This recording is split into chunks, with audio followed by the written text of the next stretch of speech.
నెమ్మదిగా దేవుని సన్నిధిలో దేవుని నామానికి మహిమ కలిగే విధంగా మనం ఉండడం చాలా మంచిది.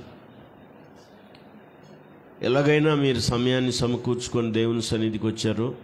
దేవుని సన్నిధికి వచ్చిన మీరు ఆ సమయాన్ని చాలా సద్వినియోగం చేసుకోవాలి. ఇంకొక ఆలోచనతో పరధ్యానంతో మీరు ఉండడం వల్ల ఈ సమయం వృధా అయిపోవడమే కాకుండా మీ ఆత్మీయ జీవితంలో చాలా నష్టం కలుగుతుందన్నమాట. కొంతమందికి పనులు, కొంతమందికి ప్రయాణాలు, కొంతమందికి బలహీనతలు కూడా ఉండొచ్చు. కానీ వాటన్నిటిని మీరు అధిగమించారు. స్తోత్రం చెప్పండి. అలాంటి కుంటి సాకులు చెప్పకుండా వాటిని దాటేసుకొని దేవుని సన్నిధికి వచ్చారు మీరు. దేవుడు మిమ్మల్ని దీవించడానికి మీరు ఇష్టపడ్డారు, మీరు కోరుకున్నారు. అందువల్ల నేను మిమ్మల్ని అభినందిస్తున్నాను. హల్లెలూయా. మరి కొంతసేపు మనం వాక్య భాగాన్ని ధ్యానం చేసుకుందాం. ఈ 145వ కీర్తన చాలా విశేషమైన కీర్తన. ప్రతి వచనాన్ని మరి టచ్ చేయాలి అనుకుంటున్నాను నేను, అంటే జ్ఞాపకం చేయాలి అనుకుంటున్నాను. అంత వివరణ కుదరదు, కానీ మరి కొంత అయితే కొన్ని వచనాలు తప్పనిసరిగా వివరించాల్సిన అవసరం ఉంటుంది. మీరు బైబిల్ చాలాసార్లు చదివి ఉంటారు, కానీ ఇలా మనం చదువుతున్నామా అని మీరు ఈరోజు ఈ వాక్య ధ్యానం ద్వారా మీకు అర్థం కావాల్సి ఉంటుంది అన్నమాట. దేవుని వాక్యం చదివేటప్పుడు ప్రతి మాటను మనం క్షుణ్ణంగా పరిశీలన చేయాలి. దేవుని వాక్యాన్ని చదివేటప్పుడు ప్రతి మాటను ఆగి ఆలోచించాలి, ధ్యానం చేయాలి. కీర్తనకారుడు తన జీవితకాలంలో తనిచ్చిన సాక్ష్యం ఏంటంటే ఆయన శాసనాలను, ఆయన వాక్యాన్ని ధ్యానించడమే తన జీవితంలో పరమావధిగా భావిస్తాడు. దాన్ని మనం అలవర్చుకోవాలి. మీకు తెలియని విషయం చెప్తున్నాను, దేవుని వాక్యం తేనెకంటే మధురమైంది. చాలాసార్లు వినడం కాదు, దేవుని వాక్యాన్ని ధ్యానం చేసే వాళ్ళకి ఆ మాధుర్యం తెలుస్తుంది. దేవుని వాక్యం జుంటె తేనె దానాల కన్నా మధురమైంది, నా జీవకు అది ఎంతో మధురమైంది అంటాడు, ప్రియమైంది అంటాడు. చాలాసార్లు ఆయన మాటలను గురించి కీర్తనకారుడు అవి నాకు ఇష్టం అంటాడు. అవి ఆహారం లాంటివి, అవి సాకలివాణి సొబ్బు వంటివి. దేవుని వాక్యం సుత్తి వంటిది. ఆయన వాక్యం బండను బద్దలు చేసే సుత్తి వంటిది. ఆయన వాక్యం అగ్ని వంటిది. ఆయన వాక్యం వెండితోనూ బంగారంతో కొన్ని వాటన్నిటికంటే విలువైందని, అమూల్యమైందని చెప్పబడింది. దేవుని వాక్యానికి సాటి అయింది ఇంకొకటి లేదని చెప్పబడింది. కనుక దేవుని వాక్యాన్ని, అలాంటి వాక్యాన్ని మనం ధ్యానం చేసేటప్పుడు భక్తులు ఎలా ధ్యానం చేసి ఎలా అన్వయించుకున్నారో మనం కూడా అలాగే అన్వయించుకోవాల్సిన అవసరం ఉంది. అప్పుడే మనం ఆత్మీయ జీవితంలో ఆశీర్వాదకరంగా ఉండగలం, దీవెనకరంగా ఉండగలం, ఆయన వాక్యాన్ని అనుసరించి నడుచుకోగలం అని చెప్పడానికి నేనేమాత్రం వెనకాట్లేదు. ఈ 145వ కీర్తన చాలా ప్రాముఖ్యమైన కీర్తన అని చెప్పాను. మొదటి వచనం స్తుతిస్తున్నాడు, దేవుణ్ణి ఘనపరుస్తున్నాడు. మనం అంతా ఇలా చేయాల్సిన వారమై ఉన్నాం. దేవుని సన్నిధికి వస్తే మనం చేయాల్సిన పని ఏంటంటే దేవుణ్ణి ఘనపరచడం మనకి ముఖ్య ఉద్దేశంగా ఉండాలి. దేవుణ్ణి ఘనపరిచే ఉద్దేశం ఉండాలి. నువ్వు ఏం చేసినా, పాట పాడినా, ఆరాధన చేసినా, ప్రార్థన చేసినా, నువ్వు దేవుణ్ణి ఏం చేయాలంటే ఘనపరచాలి. అందులో దేవునికి ఘనత రావాలి. మనకు కాదు, దేవునికి మహిమ మనకు కాదు, ఘనత మనకు కాదు. కీర్తనకారుడు చెప్పాడు, మాకు కాదు యెహోవా, నీకే మహిమ, ఘనత, ప్రభావాలు చెల్లునుగాక అన్నాడు. స్తోత్రం చెప్పండి. కొంచెం బాగా పాట పాడితే మనకు మహిమ ఆరోపించుకుంటాం, మనకి ఘనత ఆరోపించుకుంటాం. మనం కాదు గణపరచబడాల్సింది ఆ పాట ద్వారా, మనం కాదు మహిమపరచబడాల్సింది ఆ ప్రార్థన ద్వారాను, ఆ ఆరాధన ద్వారాను. ఇక్కడ రాయబడింది, రాజు అయిన నా దేవా నేను నిన్ను ఘనపరచెదను. రెండవది, నీ నామము నిత్యము సన్నతించదు. గంభీరంగా స్తోత్రం చెప్పండి. మనం ఎప్పటికీ దేవుణ్ణి ఘనపరిచే వారంగా ఉండాలి. ఒకసారి మరి ప్రవక్తల గ్రంథంలో అంటాడు, నేను తండ్రిని కదా, మీరు నాకు బిడ్డలు కదా, కుమారుడు తండ్రిని ఘనపరచును కదా, మరి నేను తండ్రినైతే నాకు రావాల్సిన ఘనత ఏమాయను అని అడుగుతాడు ప్రభు. మనం ఆయన బిడ్డలంగా ఆయన మనల్ని స్వీకరించగా ఆయన్ని గణపరచాల్సిన బాధ్యత, లేకపోతే గణపరచాల్సినటువంటి కర్తవ్యం మన మీద ఉందని గుర్తుపెట్టుకోవాలి. ఆయన మనకు తండ్రిలాగా ఉన్నాడు. ఆయనకు ఈ కీర్తనలో చాలా విషయాలు నేను చెప్తాను. వాటన్నిటిని బట్టి మనం దేవుణ్ణి గణపరచాలి, దేవుణ్ణి మహిమపరచాలి. మనల్ని ఏర్పరచుకుందే అందుకోసం దేవుడు. మన ద్వారా ఆయన ఘనత పొందాలనుకున్నాడు, మన ద్వారా ఆయన మహిమ తెచ్చుకోవాలనుకున్నాడు. ఆయా సందర్భాల్లో ఒక్కొక్కరిని వాడుకొని ఆయన ఘనత పొందినట్లుగా మనం చూస్తాం, ఆయన మహిమపరచబడినట్లుగా చూస్తాం.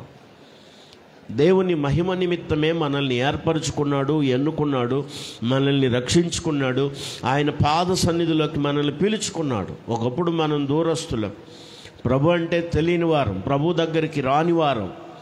అలాంటి మనల్ని సమీపస్తులుగా చేసుకున్నాడు. ఆయన మనకు దేవుడుగా మనం కలిగి ఉన్నాం. యెహోవా తమకు దేవుడుగా గల జనులు ధన్యులు అని రాయబడింది. అలాంటి ధన్యతను దేవుడు మనకిచ్చాడు. ఆ వచనం చూడండి, 144లో చివరి మాటలో రాయబడింది, ఇట్టి స్థితి గలవారు ధన్యులు, యెహోవా తమకు దేవుడుగా గల జనులు ధన్యులు. పక్కన వాళ్ళకి చెప్పండి, నువ్వు ధన్యురాలు అని చెప్పండి. మగపిల్లలు మీరు నువ్వు ధన్యుడు అని చెప్పండి. ఎవరు తమకు ఆయన దేవుడుగా కలిగి ఉన్నారో వారందరూ ధన్యులు, వారు అన్యులు కాదు. దేవుడు అలాంటి ధన్యతను మనకిచ్చాడు. ఆయన్ని మనం దేవుడిగా కలిగి ఉండడం ద్వారా గొప్ప ధన్యతను దేవుడు మనకిచ్చాడు. ఆ ధన్యత మనుషుల ద్వారా మనకు రాలేదు, దేవుని ద్వారా మనకు ఆరోపించబడింది. ఈ కీర్తనలో దేవుణ్ణి ఘనపరిచే వ్యక్తిగా ఉన్నాడు, దేవుణ్ణి మహిమపరిచే వ్యక్తిగా ఉన్నాడు కీర్తనకారుడు. రాజువైనా నా దేవా నిన్ను ఘనపరచెదను, నీ నామము నిత్యము సన్నుతించెదను. స్తోత్రం చెప్పండి గట్టిగా. 2వ వచనంలో అనుదినము నేను నిన్ను స్తుతించెదను, నిత్యము నీ నామమును సన్నుతించెదను. స్తోత్రం చెప్పండి గట్టిగా. ఈ రెండు వచనాలు మరి ప్రభువును ఘనపరచడానికి, స్తుతించడానికి, కీర్తించడానికి వాడుచున్న వచనాలుగా కనబడుతున్నాయి. మందిరానికి వచ్చిన ప్రతిసారి, ఆరాధనకు వచ్చిన ప్రతిసారి నువ్వేం చేయాలంటే ప్రభువుని ఘనపరిచే వ్యక్తిగా ఉండాలి. అందుకే మనం దేవుని సన్నిధికి వస్తున్నామన్న సంగతి ఎప్పుడు మరిచిపోకూడదు. తర్వాత మరి 3వ వచనం, 4వ వచనం, 5వ వచనం, 6వ వచనం, 7వ వచనం, అలాగే 7 వచనాల వరకు, 8 వచనాల వరకు ఆయన యొక్క గొప్పతనాన్ని మనం చూస్తాం. ప్రభువుని మనం స్తుతించి ఆరాధించడానికి ప్రభువులో ఏ గొప్పతనం ఉందో, ఆయనలో ఉన్నటువంటి మరి ఆయన యొక్క మహిమ, ఆయన యొక్క ఔన్నత్యం ఏంటో ఈ 6 వచనాల ద్వారా ఈ 7వ వచనం వరకు మనం గమనిస్తాం. 7వ వచనంలో రాయబడిన చూడండి, నీవు మహాదయాళత్వమును గూర్చిన, నీ మహాదయాళత్వమును గూర్చిన కీర్తిని వారు ప్రకటించెదరు, నీ నీతిని గూర్చి వారు గానము చేసెదరు. 8వ వచనం చూడండి, యెహోవా దయా దాక్షిణ్యము గలవాడు, ఆయన దీర్ఘశాంతము గలవాడు, కృపాతిశయము గలవాడు, యెహోవా అందరికీ ఉపకారి. చప్పట్లు కొట్టి అందరూ స్తోత్రం చెప్పండి. 17వ వచనంలో ఏం రాయబడిందంటే, యెహోవా తన మార్గములన్నిటిలో నీతి గలవాడు. చెప్పాలి ఏం గలవాడు? ఆయన ఔన్నత్యం తెలియాలి మనకి, ఆయన గొప్పతనం తెలియాలి. దేవుని సన్నిధికి వచ్చినప్పుడు మనం స్తుతి ఆరాధన ఈ విధంగా చేయాలి. ప్రభువా నువ్వు నీతి కలిగిన దేవుడు, కృపాతిశయం కలిగిన దేవుడు, దయాళత్వం కలిగిన దేవుడు, మంచితనం కలిగిన దేవుడు ప్రభువా అని ప్రభువునకు స్తోత్రాలు చెల్లించాలి.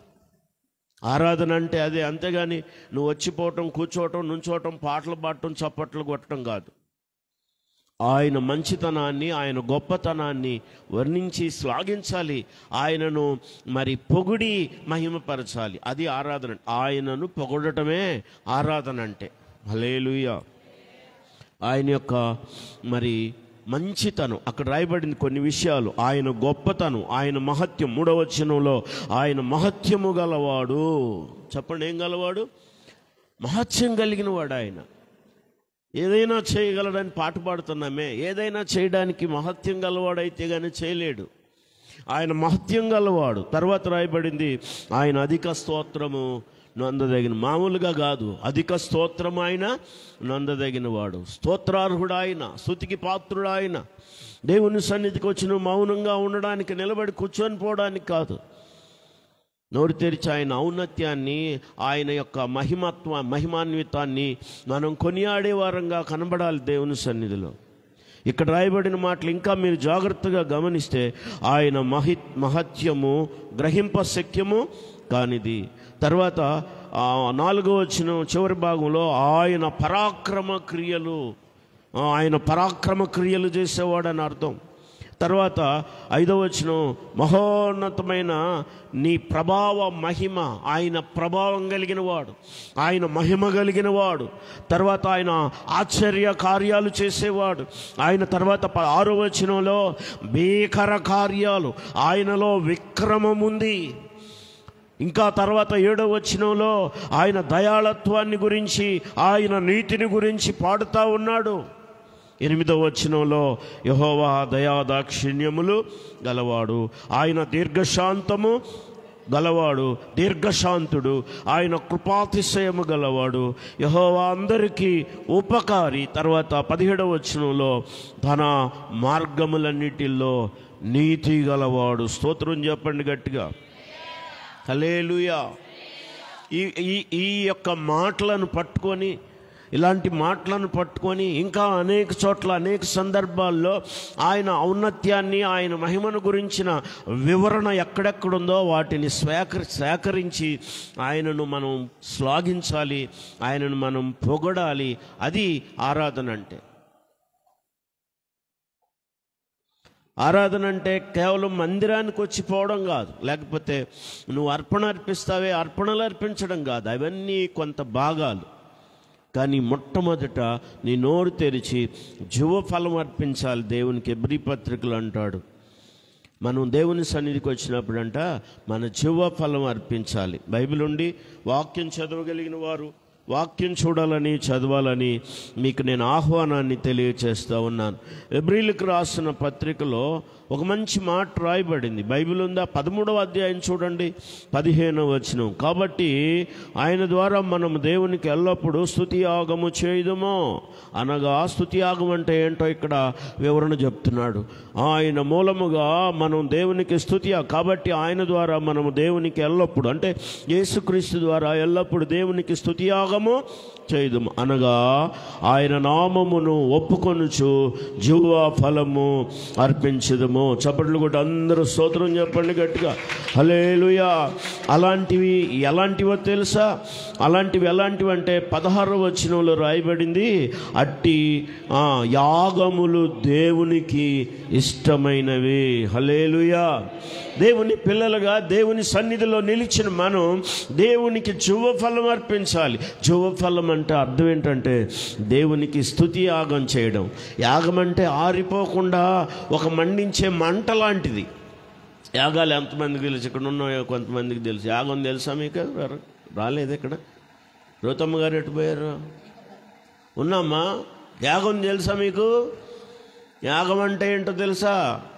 పందిళ్ళు వేసి ఆ పందిళ్ళలో గుంట తీసి ఆ గుంటలో గుండాన్ని సృష్టించి గుండంలో అగ్ని పెడతారు.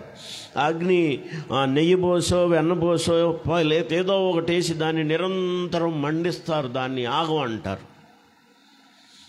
మన ఆరాధన యాగంలాగా ఉండాలి దేవుని సన్నిధిలో. అది ఆరిపోకూడదు. మనం చల్లారిపోతే ఎక్కడ మంట పెడతాం? స్తోత్రం చెప్పండి గట్టిగా. అది ఆరిపోని మంటలాగా మండుతుండాలి. దాన్ని యాగం అంటారు. మన భక్తి, మన ఆరాధన, మన ప్రార్థనలు ఏదో కొంత సమయానికి కొంత సందర్భానికి ఉపయోగపడేవిగా ఉండకూడదు. అక్కడ ప్రారంభంలోనే చదివాం, రాజు అయిన దేవా నిన్ను నేను గణపరుస్తాను, నేను నిన్ను నిత్యము సన్నుతిస్తాను. తర్వాత 2వ వచనంలో ఏమన్నాడు? అనుదినము అని చెప్పండి అందరూ. అప్పుడప్పుడా పాట పాడతాం మనం, దేవుణ్ణి స్తుతించుడి. ఒట్టిదే ఎల్లప్పుడు అంటాం కానీ ఆదివారం కూడా కనపడం మనం. నేను ఇలా పాడితే బాగుంటుంది అనుకుంటాను. దేవుణ్ణి స్తుతించుడి అప్పుడప్పుడు, దేవుణ్ణి స్తుతి, అలా పాడితే బాగుంటుంది అనుకుంటాను. ఎందుకంటే మనం అలాగే కదా చేస్తున్నాం. మనకు తీరినప్పుడు, ఏ ఊరు వెళ్ళనప్పుడు, మందిరానికి మనకి ఇష్టమైనప్పుడు వచ్చినప్పుడు, అది కాదండి ఆరాధన అంటే. ఇది వాయిస్ మింగేస్తుంది మధ్య మధ్యలో, మీకు అర్థమవుతుందా? తెలియకుండా గొంతు పట్టుకున్నట్టుగా మింగేస్తుంది వాయిస్. వైర్ ప్రభావం కావచ్చు. దేవుని ఇక్కడ రాయబడింది 2వ వచనంలో, అనుదినము నేను నిన్ను స్తుతిస్తాను. తర్వాత నిత్యము నేను నీ నామాన్ని స్తుతిస్తాను. స్తోత్రం చెప్పండి. నిత్యము దేవుని స్తుతించే వారంగా ఉండాలి. అనుదినము దేవుని ఘనపరిచే వారంగా ఉండాలి. వోల్టేజ్ కూడా బాగానే ఉంది, 30 ఉంది. అది తగ్గిస్తే అన్నమాట. వోల్టేజ్ ఫుల్ వోల్టేజ్, వైర్ మార్పు లేకపోతే వైర్ ఇవ్వండి. దేవుణ్ణి స్తుతించుడి ఎల్లప్పుడు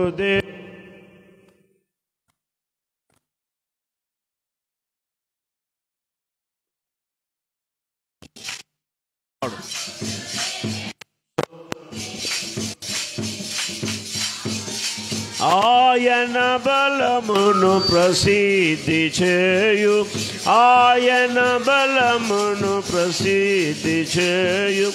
ఆకాశ విశాలమందు, ఆకాశ విశాలమందు ఎల్లప్పుడు దేవుని స్తుతించుడి, దేవుని స్తుతించుడి ఎల్లప్పుడు దేవుని స్తుతించుడి. ఆయన పరక్రమ కార్యమున్ బట్టి, ఆయన పరక్రమ కార్యమున్ బట్టి, ఆయన ప్రభావమును, ఆయన ప్రభావమును. నోరు తెరవాలి. దేవుని స్తుతించుడి ఎల్లప్పుడు దేవుని స్తుతించుడి. బోరాధ్వనితో ఆయన్ను స్తుతించుడి, బోరాధ్వనితో ఆయన్ను స్తుతించుడి.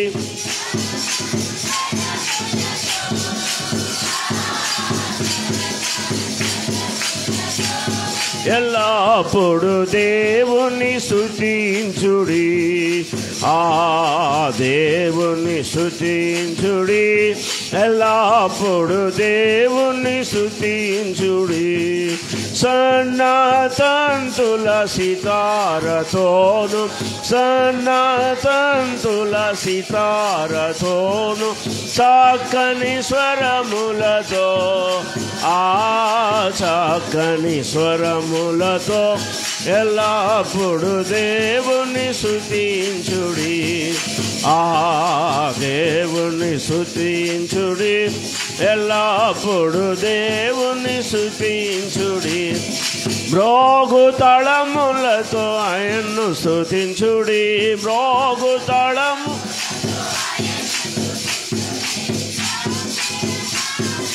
పాడాలి.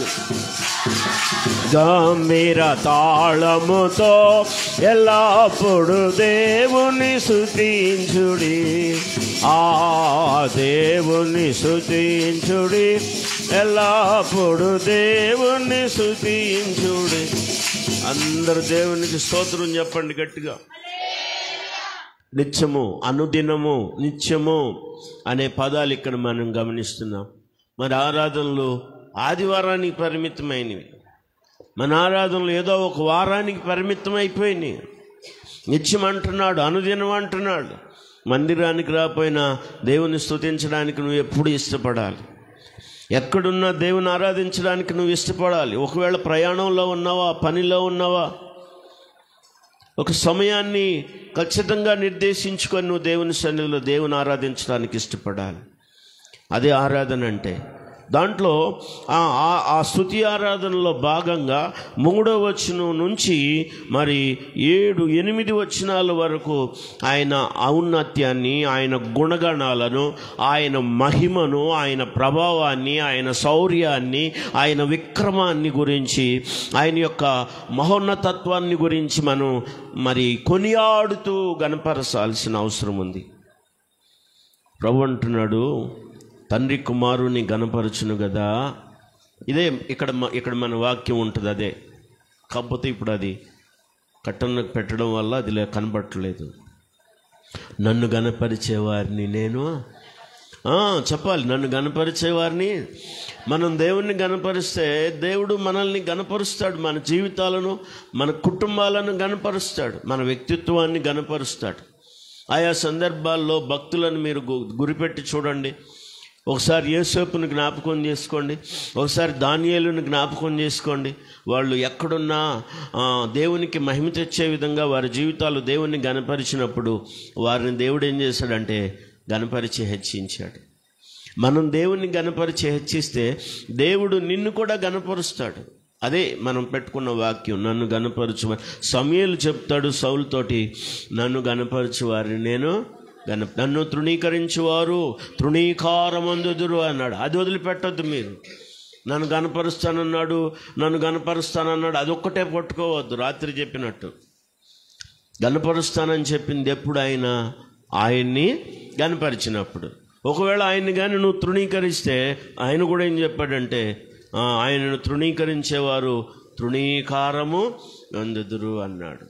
దేవుని చేత మనం తృణీకరింపబడితే మన జీవితం ఎంత దుర్భరంగా ఉంటుందో ఇక అది చెప్పడం మన వల్ల కాదనమాట. కాబట్టి దేవుని ఔన్నత్యాన్ని, దేవుని మహిమను, దేవుని గొప్పతనాన్ని మనం ఆయన గుణగణాలను శ్లాఘించి ఆరాధించేవారంగా, గణపరిచేవారంగా ఉండాలి.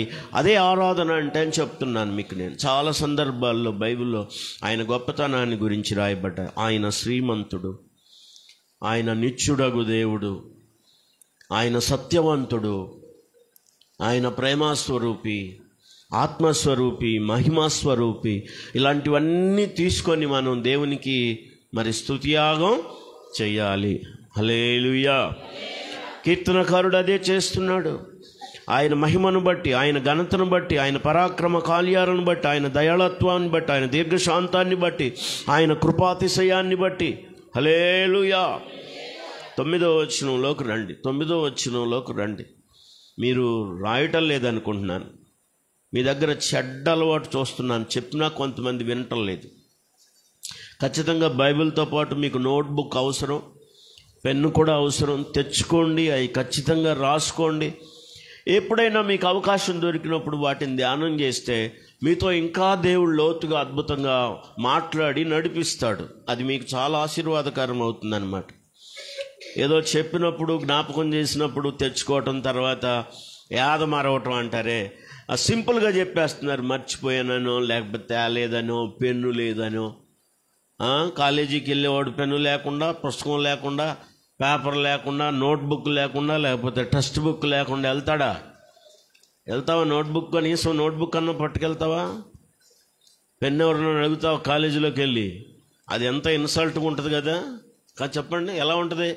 వాడు ఉండిగోడు ఈడు పక్కనోడు, ఎందుకంటే వీడు రాసుకుంటాడని. అవునా కదా? వాడికి తెలుసు, ఆడి కాడ రెండో పెన్ను కూడా ఉంటుంది. కానీ ఈడు ఎందుకంటే నాతో పాటు కూడా చెప్పి నీడు రాస్తాడేమోనని, వాడేమో ఈరా పెన్ను ఈరా అంటాడు కానీ ఇవ్వడం. మనుషులు అలాంటి వాళ్ళు. అందువల్ల దేవుని సన్నిధికి వచ్చేటప్పుడు, ఆ కాలేజీకి వెళ్ళినప్పుడు అన్ని జాగ్రత్తలు ఎలా తీసుకొని వెళ్తావు, మందిరానికి వచ్చేటప్పుడు కూడా అలా వెళ్ళాలి. క్రమశిక్షణ అలవర్చుకోవాలి దేవుని పిల్ల. ప్రతిదానికి క్రమం ఉందండి.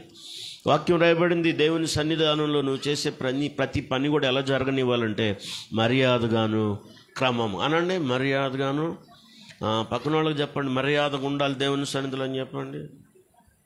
లేకపోతే అమర్యాదగా ఉండకూడదు. ఏదో లోకంలో లాగా ఏదో ఎట్టబడితే అట్ట మాట్లాడతాం, ఎట్టబడితే అట్ట కూర్చోవటం. ఒక ఆమె ఇటు తిరిగి కూర్చుంటుంది, ఇంకొక ఆమె ఇటు తిరిగి కూర్చుంటుంది, పక్కన ఎటు చూస్తూ ఉంటారు. అమర్యాద కదా ఇదంతా. వాళ్ళకేదో అంటురోగం ఉన్నట్టు, పక్కన వాళ్ళకేదో అంటురోగం, ఏదో నేను చెప్పకూడదు పెద్ద పెద్ద రోగాలు అలాంటి ఏదో వచ్చినట్టుగా చూస్తుంటారు వాళ్ళని. మన సంఘంలో అలాంటి వాళ్ళు ఎవరు ఉండకపోదురుగాక. అట్టెవరిని చూడబాకండి. ఒకవేళ మీరు అలా చూశారనుకో, ఇంకొకసారి మిమ్మల్ని కూడా అలాగే పక్కనోళ్ళు చూడాల్సి వస్తుంది. దేవుడు ఊరుకోడు అనమాట. అందువల్ల జాగ్రత్తగా ఉండాలి దేవుని సన్నిధిలో. ఈ 9వ వచనంలో మీరు గుర్తుపెట్టుకోవాలి, యెహోవా అందరికీ ఉపకారం. అందరు చెప్పండి ఈ మాట, యెహోవా. దీంట్లో అందరికీ అన్నప్పుడు ఏదో కొందరిని దృష్టి పెట్టలేదు ఆయన, అందరికీ ఉపకారే ఆయన. దాంట్లో ఇంకొక మాట చెప్పాలంటే నమ్మినోళ్ళు నమ్మనోళ్ళు అని తేడా లేదు. భూమి యొక్క ఈ కొన నుండి ఆ కొన వరకు, ఆకాశం క్రింద భూమి మీద ఉన్న సమస్త మానవాళి సృష్టిలో ఉన్న వాళ్ళందరికీ దేవుడు ఉపకారాలు చేయడానికి ఆయన అన్యాయస్తుడు కాడు. ఉపకారాలు చేయకుండా ఉండడానికి అన్యాయస్తుడు కాడు. ఆయన ఉపకారాల విషయంలో ఆయన అన్యాయస్తుడు ఎవరికి కూడా కాడు. ఎలా చెప్పగలం మనం? వాక్యాన్ని చదవడానికి చూడటానికి మీరు ఇష్టపడండి. సువార్త భాగంలో నుండి బైబిల్ నుండి వాక్యం చదవగలిగిన వాళ్ళు చూడండి దయచేసి. పరిశుద్ధ గ్రంథంలో నుంచి మత్తయి సువార్త 5వ అధ్యాయం 45వ వచనం. ఆయన చెడ్డవారి మీదను మంచివారి మీదను ఆయన తన సూర్యుని ఉదయింపజేసి నీతిమంతుల మీదను అనీతిమంతుల మీదను వర్షము కురిపించుచున్నాడు. చప్పట్లు కూడా అందరూ స్తోత్రం చెప్పండి. ఎవరి మీద వర్షం కురిపిస్తున్నాడు? ఎవరి మీద సూర్యుడిని కురిపిస్తున్నా, సూర్యుడిని కాపిస్తున్నాడు, సూర్యుడిని ప్రకాశింపజేస్తున్నాడు. దాంట్లో మంచి వాళ్ళు ఉన్నారు, చెడ్డవాళ్ళు కూడా. అందరూ చెప్పండి, మంచివాళ్ళు చెడ్డవాళ్ళు అని లేకుండా ఆయన మనుషుల కొరకు ఏం చేస్తున్నాడంటే ఉపకారం చేస్తున్నాడు. ఆయన ఎవరికి అపకారి కాడు. మనుషులు అపకార బుద్ధి కలిగి ఉంటారు. ఒకసారి దావీదుతో సౌలు అంటాడు కదా, నేను నీకు అపకారం చేశాను, అపకార స్వభావంతో నిన్ను తరిమాను, కానీ అపకారం నేను నా కొరకు మాత్రం నువ్వు ఉపకారమే చేస్తున్నావు. మనుషులకు అపకారం చేసే స్వభావం ఉంటుంది, కానీ దేవుడు మాత్రం అందరి ఎడల ఎలాంటి వాడై ఉన్నాడంటే ఉపకారి. యెహోవా అందరికీ స్తోత్రం చెప్పండి. ఇందో కొంతమంది ఏమంటారంటే ఏం చేశాడు దేవుడు ఏం చేశాడు అంటారు. అబద్ధం. దేవుడు చేయకపోవటానికి ఏదైనా లోపం నీలో ఉందేమో, చేయకుండా ఉండటానికి నీ జీవితం కాఠిన్యపరుచుకుంటున్నావేమో, దేవుని చిత్తానికి నిన్ను నువ్వు లోపరుచుకోవట్లేదేమో, ఆయనకు అనుకూలంగా నువ్వు జీవించడం లేదేమో ఆలోచించుకో. అంతేగాని ఆయన మాత్రం ఎవరికి అన్యాయస్తుడు కాడు. ఏబు జీవితంలో అంత నమ్మకస్తుడై ఉండి కూడా, అంత యథార్థపరుడై ఉండి కూడా, అంత న్యాయస్తుడై ఉండి మరి చెడుతనాన్ని విసర్జించిన వాడైనా కష్టాన్ని ఎదుర్కొన్నాడంటే మీరు బాగా గమనించాలి. దేవుడు అన్యాయస్తుడని అక్కడ ఏబేం చెప్పాడు? దేవుడు నాకు అన్యాయం చేశాడని చెప్పాడా? మరేం చెప్పాడు? తన జీవితంలో నోటి మాట వలన కూడా ఏ పాపం చేయలేదు, దేవుడు తనకు అన్యాయం చేశాడని చెప్పలేదు. యెహోవా ఇచ్చెను, యెహోవా తీసుకొనెను, ఆయన నామానికి స్తుతి కలుగునుగాక. హల్లెలూయా. చేతులు ఎక్కడా? 2 చేతులైతే దేవుణ్ణి గణపరచండి. హల్లెలూయా. ఆయనకి చాలా నష్టం జరిగింది. ఆస్తి కోల్పోయాడు, పశువులు కోల్పోయాడు, ఒంటెలు కోల్పోయాడు, గొర్రెలు కోల్పోయాడు, ఎద్దులను కోల్పోయాడు, మందలను కోల్పోయాడు, పనివారిని కోల్పోయాడు, పిల్లలను కోల్పోయాడు, ఉన్న ఇల్లు కోల్పోయింది. అంత నష్టమే. కానీ దేవుడు నష్టం చేశాడని మాత్రం అనలేదు. అన్ని ఇబ్బందులే. రోగం వచ్చింది, శరీరాన్ని మరి పండుకొని నేల మీద పండుకుంటే ఆ మంటి పిల్లలు తన శరీరానికి అంటుకున్నాయంట. అవి పీక్కుంటా ఎంత బాధపడ్డాడో, ఎంత వేదన పడ్డాడో. స్నేహితులేమో దూరంగా ఉన్నారు. తన వాసన భార్యకు నచ్చడం లేదు. కంపు ఎక్కడ తగులుకున్న కంపు రోగం వచ్చిందని భార్య కూడా ముక్కులు చెట్లెత్తుంది. అమ్మ బాగున్నప్పుడు బంగారం అంటారు, బంగారం కొనిపించినప్పుడు బంగారం, కానీ బాధలు వచ్చినప్పుడు మాత్రం ఆ వాసన పనికిరాదు. సన్నాసి కంపు కొడుతుంది, ఆ వాసన వస్తుంది, ఈ వాసన వస్తుంది, ఈ వాసన వస్తుంది, ఆ వాసన వస్తుంది అని చెప్పి మంచి నీళ్ళు కూడా ఇరు కొంతమంది. అలాంటి వాళ్ళు మన సంఘంలో లేనందుకు స్తోత్రం చెప్పండి. ఏ భార్య అంటుంది, నా భార్యకు నా వాసన అసహ్యం. అంతకుముందు బంగారం తెచ్చినప్పుడు మా ఆయన బంగారం అందుగా కావలసిన వస్తువులు వైడూర్యాలు అన్నీ సంపాదించినప్పుడు బంగారం అంటారు కొంతమంది. మీరు ఎప్పుడన్నా అన్నారా మా ఆయన బంగారం అని? ఇప్పుడు ఆయన వాసన ఆమెకి ఎలా కనపడుతుంది? ఎలా ఉందండి? వాసన తగిలితే ఆమె ఇష్టపడలేదు. కొన్ని సందర్భాలు బలహీనతలు మన జీవితాల్లో కలుగుతాయి. అప్పుడు దేవుని మహిమ కొరకు మనం నిలబడాలి. ఏవైతే భార్య దూషించి దేవుణ్ణి సావరాదా అన్నా కూడా, ఏపు స్నేహితులు దూరంగా ఉన్నా కూడా, అన్ని నష్టమే వచ్చినా కూడా దేవుడు తనకు అన్యాయం చేశాడని అనలేదు. తన నోటి మాటతో కూడా పాపం చేయలేదు. స్తోత్రం చెప్పండి గట్టిగా. దేవుని పిల్లలంగా మనం ఇలాంటి నిర్ణయాలు కలిగిన వారంగా ఉండాలి.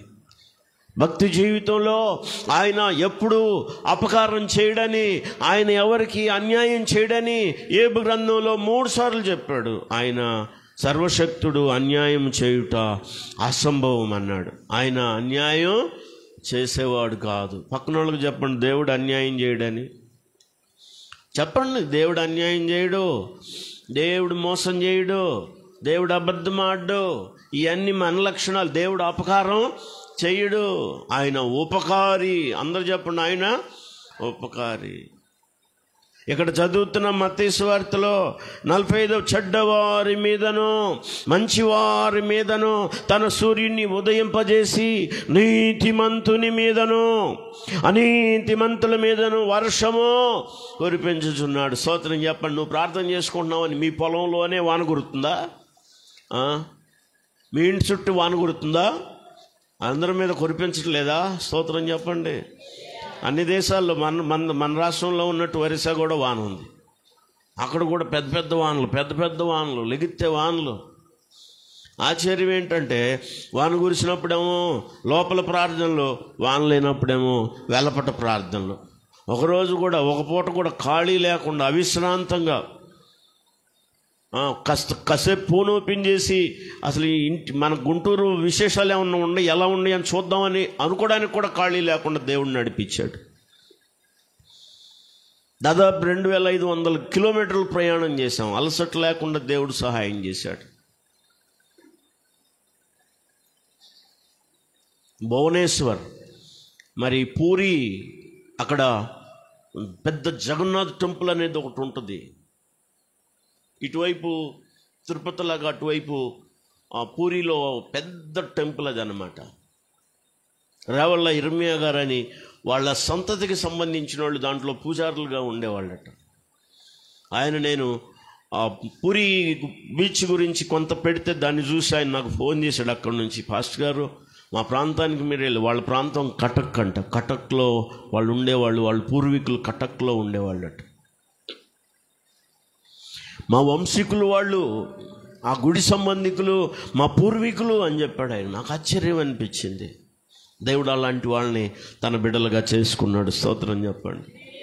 నేను పెట్టిన వీడియో చూసి ఆయన ఫోన్ చేశాడు ట్రైన్లో ఉండగానే, పాస్టర్ గారు అది మా ప్రాంతం, అది మేము పుట్టిన గడ్డది, మా పితరులు జీవించిన ప్రదేశం, అది మేము ఆరాధించిన స్థలాలు అవి అని చెప్పాడు.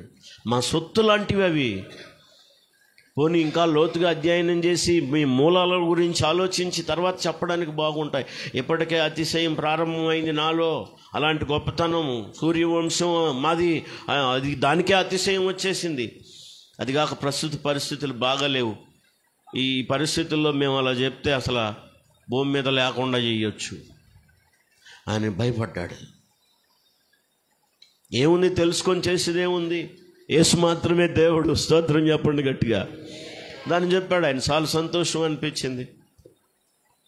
అలాంటి ప్రాంతాల్లో సంచరించి ఆయా ప్రాంతాలకు ఎందుకు వెళ్ళామంటే బ్రేక్ త్రూ ఇప్పుడు స్ట్రాంగ్ హోల్స్ అని కొన్ని భయంకరమైనటువంటి విగ్రహ స్థలాలకు వెళ్ళి అక్కడ ఆ ప్రాంతాల్లో ఆ ప్రభావం నిర్వీర్యం చేయబడి దేవుని సన్నిధి ప్రసన్నత వాళ్ళు అనుభవించాలి, నిజదేవుణ్ణి తెలుసుకోవాలి అని ప్రార్థనలు చేయడానికి వెళ్ళాం. అనేకసార్లు మన ప్రార్థనకు ప్రతిఫలం ఇచ్చే దేవుడు మనకు తోడుంటాడని మనకు తెలియదు. ఆయన ఉపకారం మన కొరకు చేసేవాడుగా ఉన్నాడు. మళ్ళీ చెప్తున్నాను, ఆయన ఎవరికి అపకారి కాదు. హల్లెలూయా.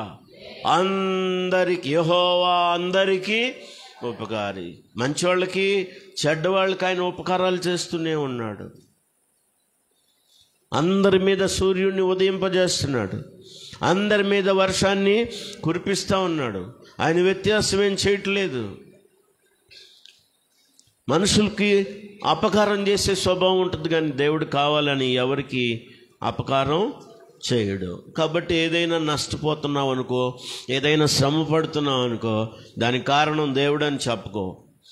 ఇంకో మాట కూడా చెప్తాను, దానికి కారణం దెయ్యం అని చెప్పుకో. కొంతమంది అన్ని విషయాలు దేవుని మీద పెడతారంటే సైతాను సైతాను సైతాను అని. దేవుడి కంటే ఎక్కువ సైతాను గోల ఎక్కువ వాళ్ళకి. సైతాను కనపరుస్తూ ఉంటారు. సైతాను మా చుట్టూ ఉన్నాడు, మా మీద ఉన్నాడు, మా ఇంట్లో ఉన్నాడు, మా ఇంట్లో రాజ్యం వెళ్తున్నాడు సైతాను. ఇంతకు ఎవరమ్మాయి సైతాన్ అంటే, ఎవరు, మా ఇంట్లో మా ఆయనే సైతాను అంటుంది ఒక ఆమె. అలాంటి వాళ్ళు మన సంఘంలో లేనందుకు స్తోత్రం చెప్పండి. లేరనే కదా నేను చెప్తున్నాను, అందుకు స్తోత్రం చెప్పండి. ఇంతకీ ఆ లైన్ని ఎట్ట మార్చిందంటే చెప్పండి, ఎలా చేసింది? సైతాన్లాగా చేసింది. అరే మంచి భర్తను నీకు ఇస్తే, మంచి భార్యని నీకు ఇస్తే, కొంతమంది భర్తలు కూడా అంతే అంటారు. అమ్మో, పాస్టర్ గారు ఫస్ట్లో పెళ్లి చేసుకున్నప్పుడు అంట my my my wife angel అన్నాడంట, అంటే దేవత అన్నాడంట. ప్రతిసారి మా ఏంజిల్ అనేవాడంట, అంటే నా దేవత అనేవాడు. కొన్నాళ్ళు అయిన తర్వాత ఎక్కడికన్నా వెళ్తే దయ్యం మోహన్ నా కథలవేంది అంట. ఏంజిల్ కాస్త ఏమైపోయింది, అమ్మ దేవత కాస్త ఏమైంది? బాగుంటేనే నువ్వు దేవతవే, లేకపోతే చెప్పరే. చాలామంది నువ్వు నాకు దెయ్యం అయ్యావు అని చెప్పే భర్తలు లేరు మన సంఘంలో. అలాంటి వాళ్ళు లేనందుకు స్తోత్రం చెప్పండి. ఇప్పుడు నువ్వు ఎలా కనపడుతున్నావు ఆయన దృష్టికి? దయ్యానివి. ఒకప్పుడు నిన్ను దేవత అన్నాడు, ఇప్పుడేమో దయ్యం అంటున్నాడు. రేపు మాపు ఏమంటాడో మరి కదా. ఇలాగా టయాలను బట్టి దేవుని నిర్ణయాలు మారు. దేవుడు అందరికి ఉపకారిగా ఉన్నాడు. చప్పట్లు కూడా అందరూ స్తోత్రం చెప్పండి. హల్లెలూయా. 145వ కీర్తనలో 9వ వచనం, యెహోవా అందరికీ ఉపకారి, ఆయన కనికరములు ఆయన సమస్త కార్యముల మీద ఉన్నవే. 10వ వచనంలో, యెహోవా నీ క్రియలన్నీ నీకు కృతజ్ఞతాస్తుతులు, నీ భక్తులు నిన్ను సన్నుతించెదరు. మనం చేయాల్సిన పని దేవుని సన్నుతించడం, దేవుని మహిమపరచడం. దీన్ని కూడా మరి ఆ 2-3 వచనాలతో చేర్చుకోండి. ఆయన క్రియలు ఆయనకు కృతజ్ఞతాస్తుతులు చెల్లిస్తున్నాయి. 10వ వచనం అందరూ మీరు గుర్తుపెట్టుకోండి. తర్వాత మీకు ఎప్పుడైనా కీర్తన గ్రంథంలో చదివితే ఆకాశము, భూమి, సూర్యుడు, చంద్రుడు, మంచు, హిమము, తుఫాను, ఆవిరి, మనకి భూమి మీద కనబడే అన్నీ కూడా ప్రభువుని ఏం చేస్తున్నాయి అంటే ప్రభువునకు కృతజ్ఞతాస్తుతులు చెల్లిస్తున్నాయి. అలా చెల్లించమని కీర్తనకారుడు కూడా చెప్పాడు. ఆవిరి, తుఫాను, వడగండ్లారా, కొండలారా, గుట్టలారా మీరు లెగవండి, మీరు గంతులు వేయండి, పొట్టేళ్ల వలే, ఇరుల వలే గంతులు వేయండి అంటాడు. వాటికైనా బోధ కలుగుతుంది, కానీ మనకు కలగట్లేదు. ఒకసారి యెషయా గ్రంథంలో అదే చెప్పాడు, 1వ అధ్యాయంలో, ఆకాశమా ఆలకించు, భూమి చెవియొగ్గు, నేను పిల్లలను పెంచాను, గొప్పవారిని చేశాను, వారు నా మీద తిరగబడ్డారు. ఎద్దు తన కమాందు నెరుగును, గాడిద తన సొంతవాన్ని దొడ్డి తెలుసుకొను, నా ప్రజలకు మాత్రం తెలివి లేదు, వాళ్ళు వివేచించట్లేదు. కాబట్టి ఆకాశమా ఆలకించు, భూమి చెవియొగ్గు అని ఆయన ఆకాశాన్ని పిలుస్తున్నాడు, భూమిని సాక్షులుగా పెడుతున్నాడు. మనకు జ్ఞానోదయం అవట్లేదు. సృష్టి యావత్తు ప్రభుని స్తుతిస్తూ ఉన్నాయి. ఉదయాన్నే పక్షులు అలా కోలాహలం చేయడానికి కారణం ఏంటంటే అవి ప్రభుని స్తుతిస్తూ ఉన్నాయి. చెట్లు, కొమ్మలు, కనబడే పుట్టలు, గుట్టలు అన్నీ ప్రభువుని కనపరుస్తున్నాయి. కానీ మన జీవితంలో దేవుని స్తుతించే ఆ ఉన్నతమైన అనుభవంలోకి ఎప్పుడు ఎదుగుతాం? ఎందుకంటే ఆయన ఉపకారాలు చేస్తున్నాడు మన కొరకు. ఆయన మన కొరకు చేస్తున్న కార్యాలు ఇంకా ఏమై ఉన్నాయో మీకు నేను జ్ఞాపకం చేయాలనుకుంటున్నాను. వాక్య భాగం చదవగలిగిన వాళ్ళు అందరూ చూడాలి. దయచేసి 15వ వచనం అలాగే 16వ వచనం చూడండి. సర్వజీవులు కన్నులు నీ వైపు చూస్తున్నాయి, తగిన కాలమందు నీవు వారికి ఆహారము ఇచ్చుదువు. నీవు నీ గుప్పిలిని విప్పి ప్రతి జీవి కోరిక తృప్తిపరుస్తున్నావు. 2 చేతులు ఎత్తి స్తోత్రం చెప్పండి. మంచి పోషకుడు మన దేవుడు. అందరూ చెప్పండి, మంచి పోషకుడు. మాకు అసలు అన్నమే లేకుండా పోయిందన్న వాళ్ళు చేతులు ఎత్తండి. అది చాలా అనుకోవట్లేదు, అసలు ఇంకా ఏదో కావాలని. ఏమంటారంటే గొంతెమ్మ కోరికలు. ఏ కోరికలు? గొంతెమ్మకు. అసలు కడుపు నిండా నువ్వు అన్నం తింటున్నావే, అది ఎంత కృపో తెలుసా నీకు? ఇండోనేషియా లాంటి దేశంలోకి వెళ్తే మట్టి తింటున్నారు పిల్లలు, తెలుసా మీకు? మట్టి, ఆహారం లేదు. మన మందిరం వెనకాల గరికొని చూసారా? గడ్డి. మరి మమ్మల్ని ఇంటి ముందు రోడ్డు మీద గరికొని చూసారా? ఆ గరికి పీక్కొని గరికి కాడలు తింటున్నారు వాళ్ళు, గరికి ఏరులు తింటున్నారు వాళ్ళు. ఇంతంత తినగా ఇంతంత పారేస్తానమ్మా. తిందేమో ఇంత, పారేసేదేమో ఇంత. ఇప్పుడు చెప్పండి, తక్కువైందనా పారేస్తున్నాం, ఎక్కువైందనా? తక్కువైందనా? అంతే కదా. పారేసేది ఎప్పుడు? తక్కువైనప్పుడు, ఎక్కువైనప్పుడా? నేను అసలు పారేయట్లేదు అన్నవాడు స్తోత్రం చెప్పండి. పారేయని గృహం ఉంటుందా అసలు? ఎక్కువయ్యేటట్టు వండుకొని, ఎక్కువయ్యేటట్టు తిని, ఇంకా ఎక్కువ అవంగా పారేస్తున్నారు. కొంతమందికి నిద్ర ఎందుకు పట్టలేదంటే ఊపిరాడినంత వరకు ఏడదాకా గొలత పెట్టుకొని తింటారు. నిద్ర రాకపోవడానికి అదే కారణం. మీకు తెలియదు కొంతమందికి. అమ్మా వెళ్ళండి, దయచేసి కొంచెం ఖాళీ ఉంచండి, దాన్ని ఖాళీ ఉంచండి. పేగులో ఆ గొంతు దాకా వస్తుందా లేదో చూసుకొని తింటూ ఉంటారు. ఇంకొద్ది ఖాళీ ఉందనుకో వ్యావ్ అని తేపి మరీ తింటారు కొంతమంది. వ్యావ్ అని తెచ్చుకొని. ఆ మధ్య ఒక ఆయన మేము భోజనం చేసినప్పుడు 2 సార్లు బాత్రూమ్కి వెళ్ళాడు. పక్కన ఆయన చెప్తున్నాడు, ఎందుకు ఎన్నిసార్లు బాత్రూమ్కి వెళ్ళాడు అంటే ఆయన చెప్తున్నాడు, నీకు తెలియదులే అన్నాడు. ఏంటి నాకు తెలియని మర్మం అన్నాను. బాత్రూమ్కి వెళ్తే శుభ్రం ఖాళీ అయితే ఎక్కువ జనం వచ్చానంట. చూసారా? అంటే ఇలా ఖాళీ చేసుకొని తింటున్నారు, ఖాళీ చేసుకొని తింటున్నారు కొంతమంది. అలాంటి వాళ్ళు మన సంఘంలో లేనందుకు స్తోత్రం చెప్పండి. తినండి, నేను తప్పు అంటలేదు. నేను మీ అన్నం మీరు తినే తప్పుడు నేనేం తప్పు పడతాను? ఆమెను చెప్పండి. మీ అన్నం మీరు తినేటప్పుడు నేను ఎందుకు వద్దంటాను? కాస్త ఖాళీ ఉంచుకోకపోతే ఊపిరి తిరగదు, ఊపిరాడదు. మంచం మీద పడి డొల్లాడుతున్నాడు ఒకడు మా ఫ్రెండ్. ఏమి రాటదని అంటే కడుపు రాండి తిన్నాను.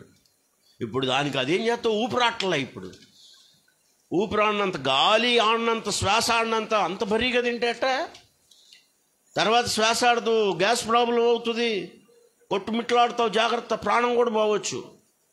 గ్యాస్ పట్టేసిందంటే డమా. అంత నిజమండి, నేను చెప్పేది అబద్ధం కాదు. ఒక్కసారి స్తోత్రం చెబుతారు. కాబట్టి అది మంచి కూర అయినా మంచి అన్నం అయినా ఖాళీ ఉంచుకోండి. చెప్పండి పక్కన, కొంచెం ఖాళీ ఉంచుకొని తినండి. అంతేగాని బాగుందని తిన్నారా అంతే ఖాళీక. ఈ మధ్యనే అసలు ప్రాబ్లం ఎక్కడొచ్చింది? అన్ని విరోచనాలు ఎందుకైనాయి అంటే బాగుందని తిన్నాను. ఏం వేసుకొని తిన్నాను? పచ్చడి నెయ్యి బాగా పిసుక్కొని తిన్నాడు. వాంతులైనవి, విరోచనాలు. ఆ తర్వాత ఆయన బండి బాధ కాదు, పాస్టర్ గారే, పేరు చెప్పనులే, చాలా బాధపడ్డాడు ఆయన. ఏమైంది పాస్టర్ గారు అయితే ఏమైంది, ఇంకొకళ్ళు అయితే ఏమైంది? కొంచెం ఖాళీ ఉంచుకొని తినొచ్చుగా. కొద్ది ఖాళీ ఉంచండి అమ్మా. తిరగొద్దు మిక్సీ. మీరు మిక్సీ నిండా మూత పెట్టేదానికి ఖాళీ లేకుండా ఏదన్నా పప్పులు కానీ, మినపప్పులు కానీ అవును వేసి తిప్పడానికి చూడండి, అది తిరిగిద్దా? మరేం చేయాలి అప్పుడు? అందుకని తిరగలేదని తీసి సగం తీసి పక్కన పోసి మళ్ళీ అయితే అప్పుడు ఈజీగా ఆడుతుంది మిషన్. ఇది కూడా అంతే. మనం నీ ఇష్టం వచ్చినట్టు కుక్కి దొల్లాడితే కుదరదు, అరగదు. అటు చేయబాకండి. కిలోలు బతికెళ్ళినప్పుడు నీళ్లు పోసి తొక్కినట్టు తొక్కొద్దు. కొంతమంది రాళ్ళు కూడా వేసారంట, నాకు చెప్పేవాళ్ళు అప్పుడు వచ్చి కొంతమంది. నిజమండి, రాళ్ళు కూడా వేసి ఆ పత్తి గోతాల్లో కొంతమంది నీళ్లు పోసి, కొంతమంది పచ్చికాయలు పోసేసి ఏదో ఒక విధంగా నింపాలి ఆ గోతాన్ని. కాటా అందరికంటే ఎక్కువ రావాలి. అలాంటి ప్రయోగాలు చేసిన వాళ్ళు మన సంఘంలో లేనందుకు స్తోత్రం చెప్పండి. ఒకవేళ అప్పుడు చేసినా ఇప్పుడు అలాంటి పనులు చేయకుండా మారు మనసు మీకు వచ్చును గాక. వచ్చినందుకు స్తోత్రం చెప్పండి. వచ్చిందా? ఇంకా రాలేదా? కొంతమందికి అది అలాగే ఉండాలనుకుంటున్నట్టున్నారు. అసలు పోతే కాదు, అసలు పోతేనేగా. అవకాశమే లేకుండా చేసి పోషిస్తుంటే ఉన్న అర్థం అవుతుందా మీకు? ఎంత గొప్ప దేవుడు దేవుడు. చప్పట్లు కొట్టి స్తోత్రం చెప్పండి గట్టిగా. ఎందుకు నేను ఈ మాటలు చెప్తున్నానంటే ఆయన మనకు పోషకుడు. అందరూ చెప్పండి, ఆయన ఆహారం ఇచ్చేవాడు ఆయన. బైబిల్ ఉండి వాక్యం చదవగలిగిన వాళ్ళు వాక్యం చూడాలని మీకు నేను ఆహ్వానాన్ని. కీర్తన గ్రంథం 104, 21వ వచనం, 22వ వచనం. త్వరగా 21, 28 వచనాలు చూడండి త్వరగా. సింహపు పిల్లలు వేట కొరకు గర్జించును, తమ ఆహారమును స్తోత్రం చెప్పండి, చెప్పాలా? హల్లెలూయా. 27, 28వ వచనం కూడా. 104, 27, 28 వచనాలు. తగిన కాలమున నీవు వాటికి ఆహారం ఇచ్చేదవని ఇవన్నీ నీ దయ కొరకు కనిపెట్టుకొనుచున్నవి. నీవు వాటికి పెట్టునది అవి కూర్చుకొనును. నీవు గుప్పిలిని విప్పగా అవి మంచి వాటిని తిని చప్పట్లు కొట్టి స్తోత్రం చెప్పండి. మంచి మంచివి నీకు ఇస్తున్నాడు, నిన్ను తృప్తిపరుస్తున్నాడు. మన దేవుడు మేళ్ళు చేత, మంచి ఆహారం చేత, శ్రేష్టమైన వాటి చేత తృప్తిపరిచే దేవుడు. ప్రతి జీవి కోరిక తృప్తిపరిచే దేవుడు. 16వ వచనంలో రాయబడి 145:16లో నువ్వు నీ గుప్పిలిని విప్పి, అందరు చెప్పండి, ఏమి విప్పి? గుప్పిలిని విప్పి. మన గుప్పిలి విప్పితే ఎవరికన్నా కడుపు నిండిద్దా? దేవుడు గుప్పిలిని విప్పి తృప్తిపరిచే దేవుడు, ఆహారం చేత తృప్తిపరిచే దేవుడు. 28 చదివారా? 28 చదివారా? సింహపు పిల్లలు, అక్కడ మనం ఇటువరకు ఎవరికన్నా గుర్తుందా? సింహపు పిల్లలు లేమిగలవై ఆకలిగొనునేమో గాని, సింహపు పిల్లలు లేమిగలవై ఆకలిగొనునేమో గాని. అందులో అంటాడు, ఈ నీ పిల్లలు ఆకలి కొంటారా? స్తోత్రం చెప్పండి. పోషకుడు ఆయన, మంచి పోషకుడు. సింహానికి ఎదురు లేదు, అడవికి రాజు. ఏదైనా కావలసిన ఆహారం సంపాదించుకొని తినగలదు. కానీ కొన్నిసార్లు సింహపు పిల్లలు కూడా పస్తులు ఉంటాయి. సింహపు పిల్లలకు కూడా ఆహారం ఉండదు, వాటికి కూడా ఆహారం కష్టం అవుతుంది. కానీ దేవుని పిల్లలకి ఏ మేలు కొదువా లేదు. హల్లెలూయా, చెప్పండి గట్టిగా, హల్లెలూయా. అవును, నిన్ను పోషకుడుగా ఉండి పోషిస్తున్నాడు ఆయన. మంచి పోషకుడు, తగిన కాలంలో నీకు ఆహారం పెట్టేవాడు ఆయన. తగిన కాలం ఏంది? ఏలపాలం లేకుండా తింటుంటే, ఎప్పుడు కావాలంటే అప్పుడు పలావ్, ఎప్పుడు కావాలంటే అప్పుడు ఆమ్లెట్, ఎప్పుడు కావాలంటే అప్పుడు గుడ్డు, ఎప్పుడు కావాలంటే అప్పుడు ఏది కావాలంటే అది. ఆమెన్ చెప్పరే? వండి చేసే పని లేకుండా ఆర్డర్ ఇస్తే వస్తుంది కదా. అర్థమైన వాళ్ళు ఆమెన్ చెప్పండి. ఆర్డర్ ఇస్తే వస్తుందండి కదా. ఇప్పుడు నువ్వు చేయగాల్చుకునే అవసరం, డబ్బులు ఉంటే చాలు, ఫోన్లు కొట్టారా, అరగంటలో వచ్చేస్తుంది. హలో, ఎక్కడా? ఇదిగో పార్సిల్ వచ్చిందండి మీకు. సంచులు తెచ్చుకుంటున్నారు శుభ్రంగా. హల్లెలూయా. మీరు ఎప్పుడు చేయలేదా? ఆర్డర్ చేయలేదా? చేశారు? చేసిన వాళ్ళు స్తోత్రం చెప్పండి. ఇంటికి వచ్చి తెచ్చిస్తున్నారు, వాళ్ళు తలుపు తట్టిస్తున్నారు ఇంట్లోకి. నువ్వు వెళ్ళాల్సిన అవసరం లేదు, చేయగాల్చుకోవాల్సిన, పొయ్యి పెట్టాల్సిన అవసరం లేదు, మార్కెట్కి వెళ్ళి కొనుక్కురావాల్సిన అవసరం లేదు. మరి దేవుడే కాకపోతే నీ ఇష్టం అనుకున్నావా? అది నీ బలం అనుకున్నావా? ఆ సౌకర్యాలన్నీ ఇచ్చిన దేవుణ్ణి ఏం చేయాలి నువ్వు? ఇంత గొప్ప సౌకర్యాలు మనిషికి ఇచ్చావు ప్రభు అని స్తోత్రం చెప్పొద్దు? ఆయన మంచి పోషకుడు, నీ కొరకు, నీ పిల్లల కొరకు, నీ కుటుంబం కొరకు. ఎంత స్తుతించినా మనం ఆయన రుణాన్ని తీర్చలేం. ఆయనకేమిచ్చి ఆయన రుణాన్ని తీర్చలేం. ఆయన మనకు మంచి పోషకుడుగా ఉన్నాడు.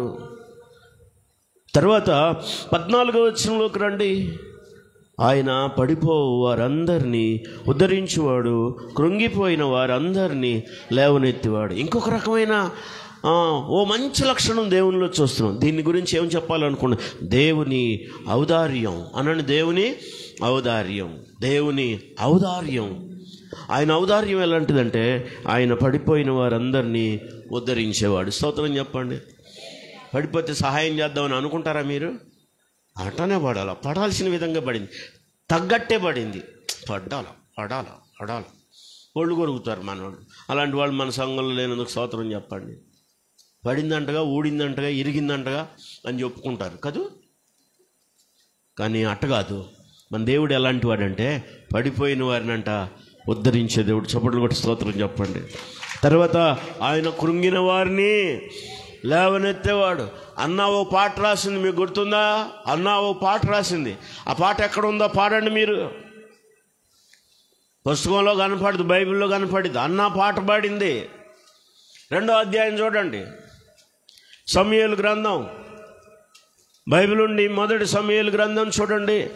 బైబిల్ ఉండి వాక్యం చదవగలిగిన వాళ్ళు 2వ అధ్యాయం చూడండి. ఇది హన్నా రాసినటువంటి మరి పాట అన్నమాట. ఇది విజ్ఞాపనే కానీ పాటలాగా పాడింది. దయచేసి వాక్య భాగం చూడాలి మీరందరూ కూడా.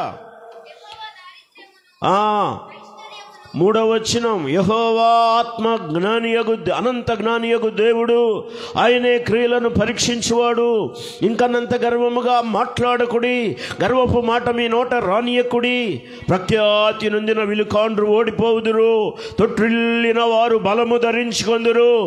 తృప్తిగా భుజించిన వారు అన్నము కావాలనని కూలికి పోవుదురు. ఆకలి కొనిన వారు ఆకలి తీరా తిందురు. గుడ్రాలు 7 పిల్లలను కనును, అనేకమైన పిల్లలను కనిదని కృషించిపోవును. 6వ వచనం, జనులను సజీవులుగాను మృతులను చేయువాడు, మృతులుగా చేయువాడు. ఆయన జనులను సజీవులుగాను మృతులనుగా చేయువాడు. యెహోవాయే పాతాళమునకు పంపుచు అందులో నుండి రప్పించుచుండువాడు ఆయనే. 7వ వచనం, అందుతుడు యెహోవా దారిద్ర్యమును ఐశ్వర్యమును కలుగజేయువాడు, కృంగజేయువాడు, లేవనెత్తువాడు ఆయనే. చప్పట్లు కొట్టి అందరూ స్తోత్రం చెప్పాలి. కృంగజేయువాడు, ఐశ్వర్యము కలుగజేయువాడు ఆయనే.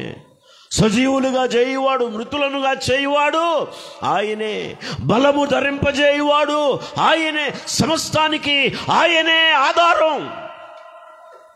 అలాంటి దేవుణ్ణి గణపరచడానికి మనం ఎప్పుడు ఇష్టపడాలి, మనం ఎప్పుడు సిద్ధపడాలి. అదే ఆరాధన. ఆయన మనకు మంచి పోషకుడు, ఆయన మన ఎడల ఔదార్యం చూపేవాడు. మనుషుల్లో ఈ ఔదార్యం ఒకవేళ తల్లిదండ్రుల్లో కూడా కొన్నిసార్లు కనపడదు, తోబుట్టుల్లో కూడా కనబడకపోవచ్చు, అత్తమామల్లో కనబడకపోవచ్చు, తల్లిదండ్రుల్లో కనబడకపోవచ్చు, బంధువుల్లో కనబడకపోవచ్చు. కానీ ఆయన ఔదార్యం ఎలాంటిదంటే ప్రియులరా, కృంగిన వారిని అనండి, కృంగిన వారిని అక్కడ వాక్యాన్ని మీరు జాగ్రత్తగా చూడండి. కీర్తనలో 145లో దయచేసి 14వ వచనం, ఆయన పడిపోయిన వారందరినీ ఉద్ధరించేవాడు, కృంగిపోయిన వారందరినీ లేవనెత్తువాడు. మనం కృంగిన వాళ్ళని ఇంకా కొంగొడతాం అనండి. కృంగిన వాళ్ళని అరే చెప్పండమ్మా, కృంగిన వాళ్ళని ఇంకా కొంగొడతాం మనం. పడిపోయిన వాళ్ళని లెగవకుండా చేస్తాం మనం. హల్లెలూయా. కానీ దేవుడు అలాంటి వాడు కాదు. కృంగిన వారిని ఏం చేస్తాడు? లేవనెత్తాడు. పడిపోయిన వాళ్ళని ఏం చేస్తారు? ఉద్ధరిస్తాడంట. దేవుని ఎంత ఔదార్యం, దేవునికి మన ఏళ్ళు ఎంత ఔదార్యం ఉందో తెలుసా అండి? ఆయనలో ఉన్న గొప్పతనం ఏంటో తెలుసా? పడిపోయిన వారిని ఉద్ధరించేవాడు ఆయన, కృంగిన వారిని లేవనెత్తేవాడు. నాకు అర్థమైంది, ఒకప్పుడు కుంగిపోయి జీవించింది, నలిగిపోయి అయ్యో తలెత్తుకోలేని పరిస్థితి, తలవంపుల జీవితం కలిగిన ఆమె ఒకరోజు తలెత్తుకునేటట్టు చేసిన తర్వాత ఈ పాట పాడుతూ ఉంది. ఆయన కృంగజేయువాడు, లేవనెత్తువాడు. హల్లెలూయా. తర్వాత 8వ వచనంలో, దరిద్రుల అధికారులతో కూర్చుండబెట్టుటకును మహిళల సింహాసనమును స్వతంత్రింపజేయుటకును వారిని మంటిలో నుండి ఎత్తువాడు ఆయనే. లేమి గల వారిని పెంట కుప్ప మీద నుండి లేవనెత్తువాడు ఆయనే. భూమి యొక్క స్తంభములు యెహోవా వశము, లోకమును వాటి మీద ఆయన నిలిపి ఉన్నాడు. 2 చేతులెత్తి స్తోత్రం చెప్పండి. 9లో, తన భక్తుల పాదములు తొట్టిల్లకుండా ఆయన వారిని కాపాడును. హల్లెలూయా. ఈ వచనాన్ని మనం 9వ వచనాన్ని మీరు 145వ కీర్తనలో 20వ వచనంలో చూడండి, మీకు అర్థమవుతుంది. ఆయన కాపాడే కాపరి యెహోవా, తన్ను ప్రేమించే వారందరినీ చెప్పండి, తన్ను ప్రేమించే వారందరినీ కాపాడును. నిన్ను కాపాడుతాడు దేవుడు. నువ్వు ప్రేమించే వ్యక్తివిగా ఆయన సన్నిధిని, ఆయన సహవాసాన్ని, ఆయన వాక్యాన్ని, ఆయనను ప్రేమించే వ్యక్తివిగా ఉన్నప్పుడు నిన్ను కాపాడడానికి ఆయన సిద్ధంగా ఉంటాడు ఎప్పుడు కూడా. చాలాసార్లు యెహోవా నా కాపురి అన్నాడే కీర్తనకారుడు. ఆ సందర్భాన్ని మీరు జ్ఞాపకం చేసుకోండి. వాస్తవంగా దావీదే గొర్రెల కాపరిగా ఉండేవాడు, ఆయనే పశువుల కాపరిగా ఉండేవాడు. ఆయన చెప్తున్నాడు, నా కాపరి ఎవరంటే నేను కాపరినే కానీ పశువులకు, కానీ దేవుడే నాకు కాపరి అయి ఉన్నాడు. హల్లెలూయా. ఆయన కాపరి యొక్క కాపుదల్లో నువ్వు ఉంటే నువ్వు ఎలా ఉంటావో తెలుసా? పచ్చిక గల చోట్ల నిన్ను ప్రయాణం చేస్తాడు, శాంతికరమైన జలాల యొద్ద నిన్ను నడిపిస్తాడు, నీ ప్రాణాన్ని తృప్తిపరుస్తాడు, సేద తీరుస్తాడు, నిన్ను మంచిగా తృప్తిపరచడానికి ఆయన ఇష్టపడతాడు. అలా చేయటం వలన నా గిన్నె నిండి అనండమ్మా, నా గిన్నె ఎవరంది ఎండని? నా గిన్నె నిండిందా ఎండిందా? కొంతమంది గిన్నెలు నిండుతూ ఉంటాయి, కొంతమంది గిన్నెలు ఏమో ఎండిపోతూ ఉంటాయి. భక్తుడు చాలా రకాలుగా చెప్పారు, నిండిన గిన్నె, ఎండిన గిన్నె. నేనైతే కొంతమంది గిన్నె దొర్లిన గిన్నె, నిండిన గిన్నె అనండి, నిండిన గిన్నె, దొర్లిన గిన్నె. పొర్లిన గిన్నె కాదు. పొర్లిని అంటే గిన్నెలో ఉండంగా ఎక్కువైనా పోతాయి అనండి, గిన్నెలో ఉండంగా ఎక్కువైనా పోతాయి, అది పొర్లిన గిన్నె. నా గిన్నె నిండి పొర్లుచున్నది. నిండి ఎక్కువైనా పొంగగా ఎక్కువైనా పోతాయి, కానీ లోపల ఉండాల్సినవి మాత్రం ఉంటాయి. కొంతమంది గిన్నెలు నిండి దొర్లిపోతూ ఉంటాయి, పడిపోతూ ఉంటాయి. అది ఎట్లా చెప్పాలి మీకు నేను? వాళ్ళ జీవితంలో దేవుడిచ్చిన ఆశీర్వాదాన్ని వాళ్ళు పోగొట్టుకోవటం. దాన్ని నిండిన గిన్నె, ఎండిన గిన్నె అనేది ఎందుకంటే దొర్లిన గిన్నె అని చెప్పాడు. మీరు గిన్నె దొర్లించుకున్నారా? పొరులుతుందా మీ గిన్నె? నా గిన్నె నిండి అనండి, నా గిన్నె నిండి పొరులుతుందా? దొర్లిచ్చావా గిన్నెని? కదా, కొంతమంది గిన్నెలు దొర్లిస్తున్నారు, కొంతమంది కొన్ని గిన్నెలు ఏమో ఎండిపోతున్నాయి. అలాంటి వాళ్ళు మన సంఘంలో లేనందుకు స్తోత్రం చెప్పండి. మన గిన్నె నిండిన గిన్నె అని చెప్పండి. నిండిందా గిన్నె? హల్లెలూయా. ఇటువరకు తుఫాను గిన్నెలు ఇచ్చారు. ఎంతమంది గుర్తు? తుఫాను వచ్చినప్పుడు పెద్ద ఇంతంతలా లోతు గిన్నెలు ఇచ్చారు.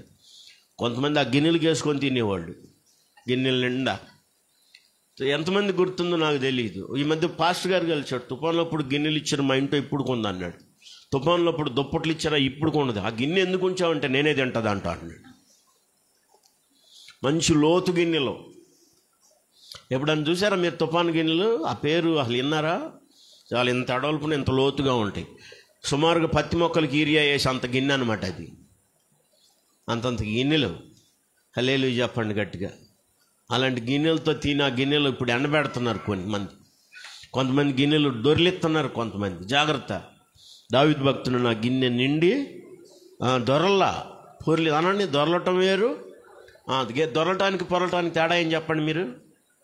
దొర్లిందంటే ఇంకేముంటాయి దాంట్లో? అమ్మ పాలు గిన్నె దొర్లింది, ఇంకేమన్నా ఉంటాయా? ఏముంటాయి మరి? పొర్లిన గిన్నె అంటే ఏం చెప్పండి? దాంట్లో ఉండంగా ఎక్కువైన పొరులుతాయి. స్తోత్రం చెప్పండి గట్టిగా. ఇప్పుడు చెప్పండి, మీ గిన్నె పొరలాలా దొరలాలా? హల్లెలూయా.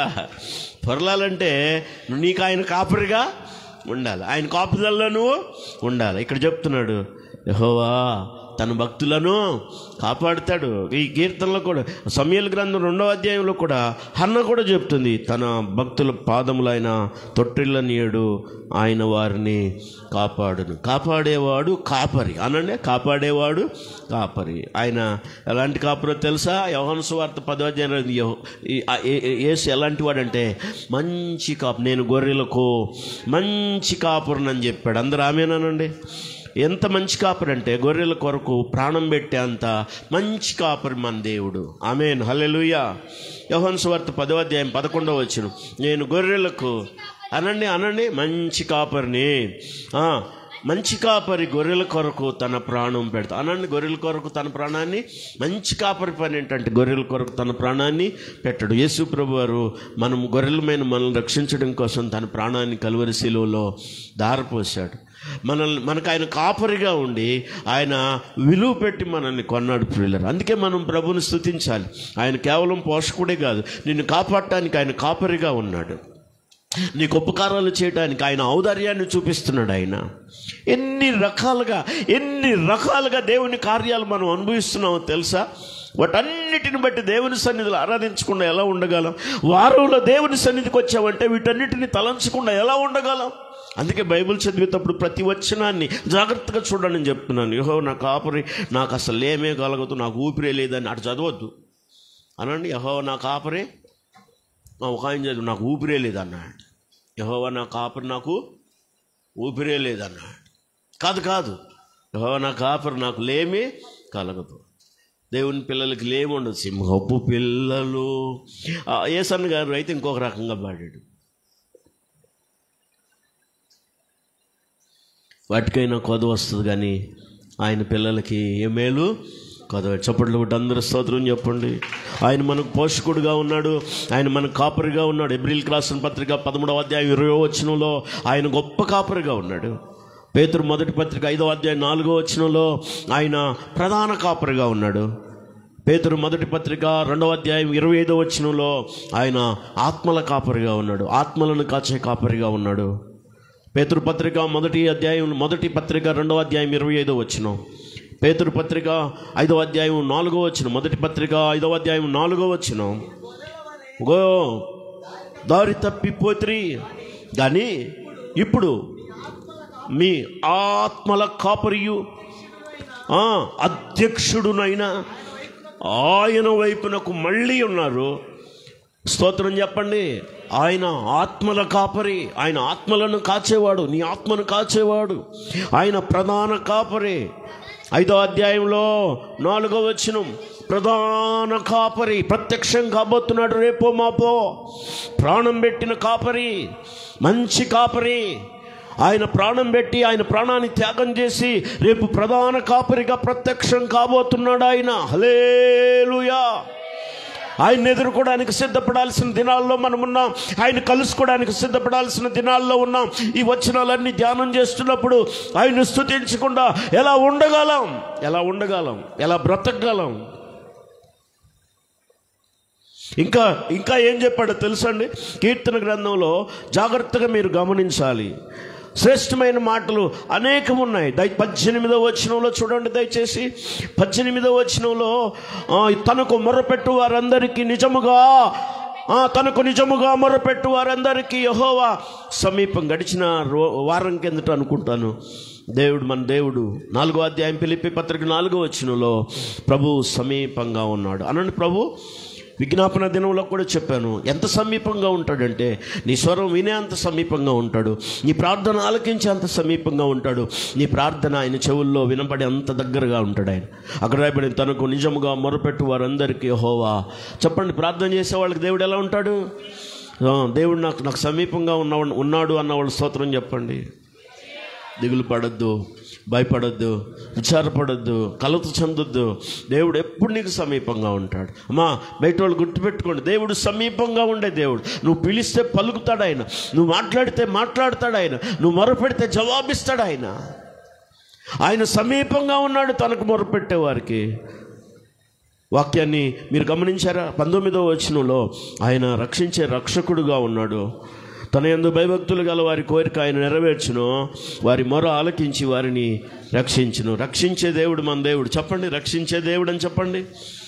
తన యందు భయభక్తులు గల వారిని రక్షించే దేవుడు మన దేవుడు. తనకు ప్రార్థన చేసేవాడిని రక్షించే దేవుడు.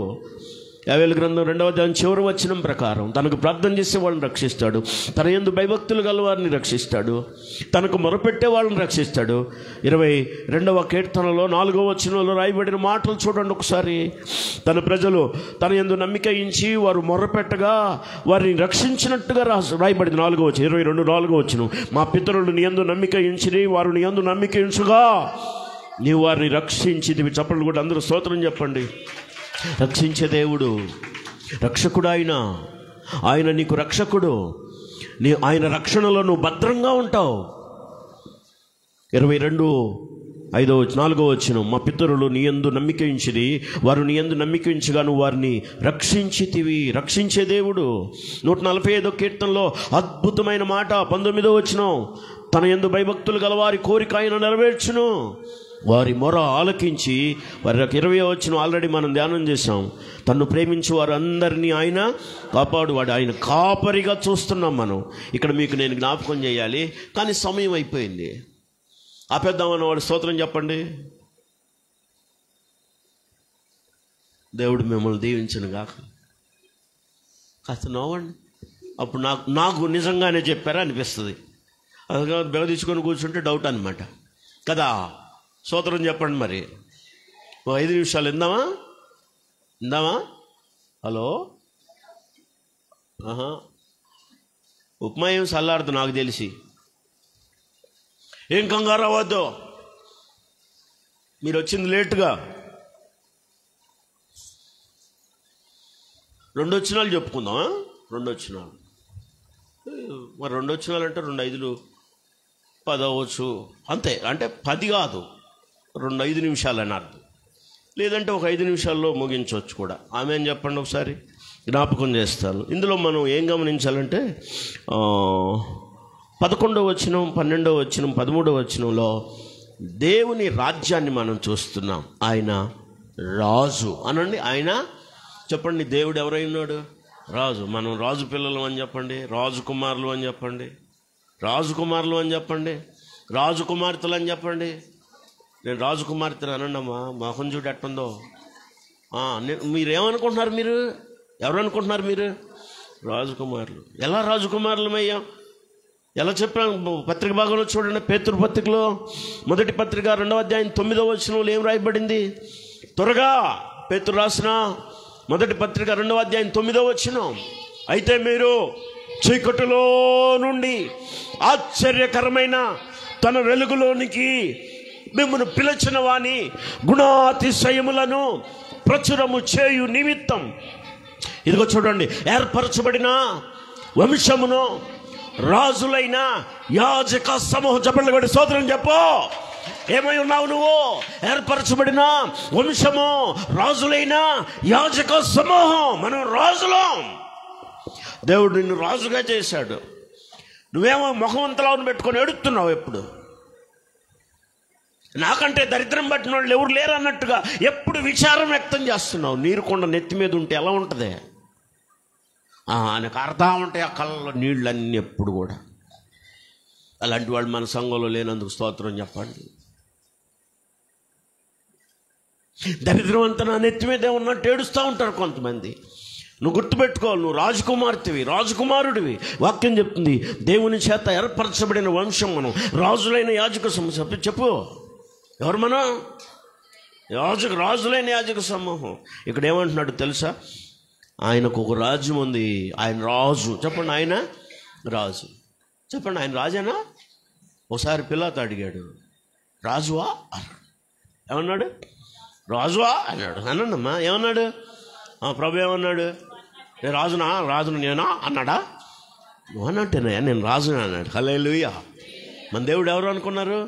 చెప్పునా, ఎవరో రాజు. నీ దేవుడు రాజు అయితే నువ్వేమో బూజా? కాదు కదా అమ్మా, చెప్పు. నువ్వు మన దేవుడు రాజు కదా, మరి మనం ఏమో అయి ఉండాలి ఇప్పుడు?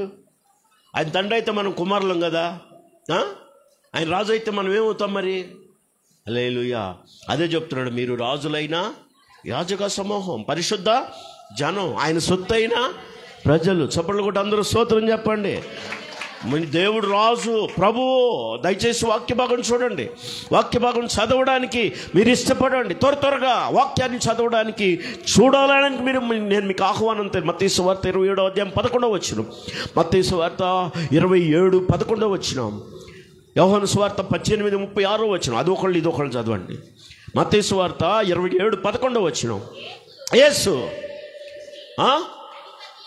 అధిపతి ఎదుట నిలిచి, అప్పుడు అధిపతి, యూదుల రాజువు నీవేనా అని ఆయనను అడుగగా, యేసు అతన్ని చూచి, అధిపతిని చూచి, నువ్వన్నట్టే. చప్పట్లు కొట్టి స్తోత్రం చెప్పండి, నేను రాజునే.